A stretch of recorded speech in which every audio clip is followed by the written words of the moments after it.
Apostle Jonathan Baniyire Sambayom, the founder of a ministry, Elim Ghana, a married man with 4 children, and I'm also the project coordinator for Hope of Life International School in Ghana, Nayoko.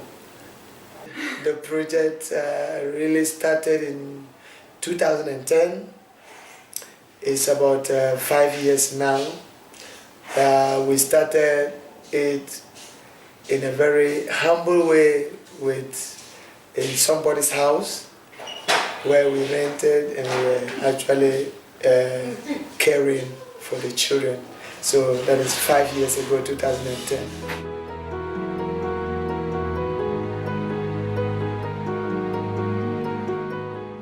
I am a social worker as a pastor, preaching all through the communities, and for my contribution in the district, I've been appointed by the government as a District Education Oversight Committee member. We call DIOC, the highest governing body of education. We had visits to some of the schools.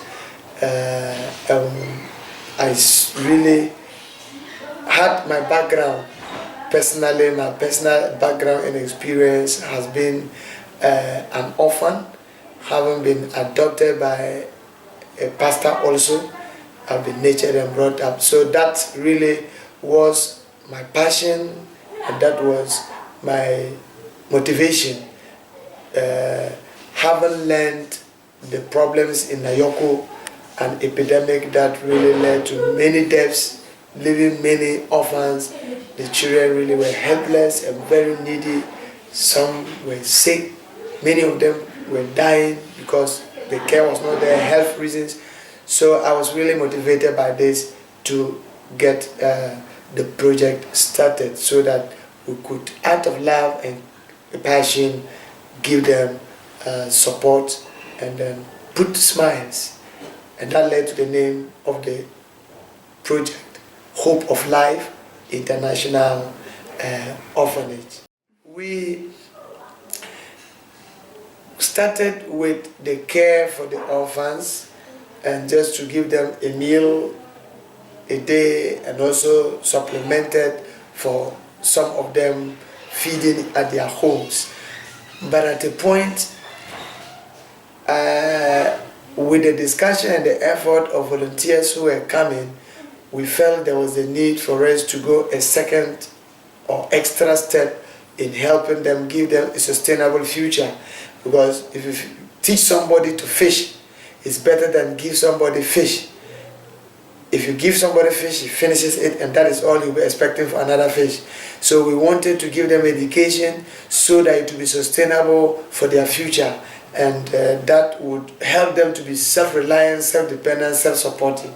And that really motivated and made us to just add the education component to whatever we were doing. I've been to several schools as a DIOC member, District Education Oversight Committee member in the district, visiting, and we have been in a number of schools. And a particular school I've been, we had 120 children in one class with one teacher.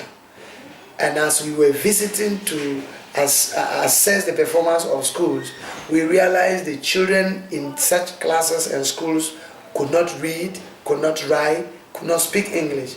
Even, sad to say, even at primary 5, primary 6, which is the end of the primary school, could not, still, because the pupil-teacher ratio was so high and learning was not effective.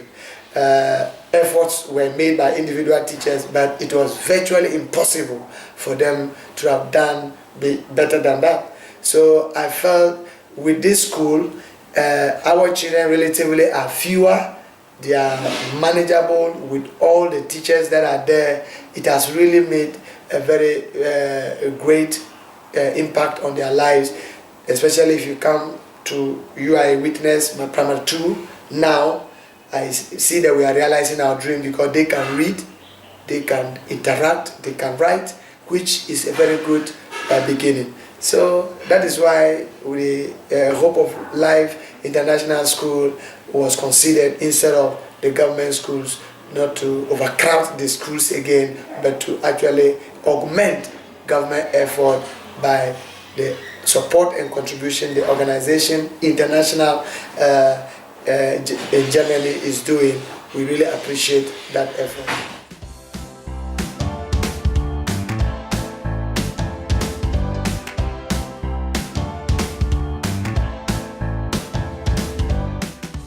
My personal interest goes far back to 2010 when report was out there of the deaths.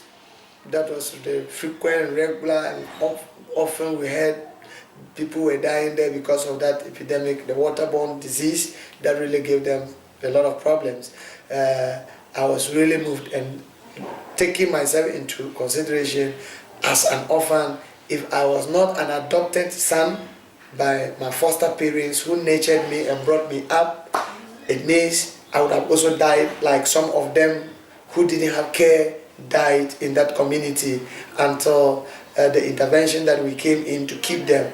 They have been cared for, made to go to hospital, we pay for their bills and all that. So my personal interest was to actually see them have hope of life. They should have hope. They should have hope. Everybody has a right to life, and they should have that hope.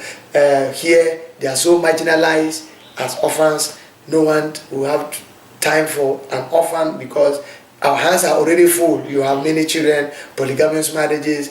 A person can have about 30 children with about 4 or 5 wives, and that will be very difficult to take care of that and take care of an orphan as an extra responsibility. So I felt where God has brought me, I'm not working to get salary with government, it's ministry, and that is not paid, but it's the passion and the love I have for them that really motivated and spurred me into caring for them.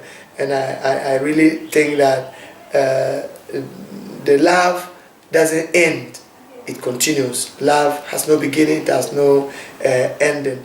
And why I really do it is I want to see them tomorrow become great people in the land. God should help that they will move from zero, marginalized people in the society, to heroes and celebrity in that community. I really pray and wish that this school will be sustained. It is one thing starting and another thing sustaining, to keep it to fulfillment of your dreams and your vision. My wish is the partners and the international executive of Hope of Life would see the very need and the very impact they are making on the lives of these children based on the performance of these children, to really keep this vision going on. That as we now have a primary, my hope is the basic education in Ghana ends at junior high school. My hope is one day these children will roll into the junior high school, and when they are going to write in their BC exam or basic education certificate examination, they would really come out with flying colors, excellent performance, to really give them right grades, right requirements for senior high, where they can decide their professions. And that is really my vision, to see the school grow and develop bigger and bigger if whatever we are doing continues.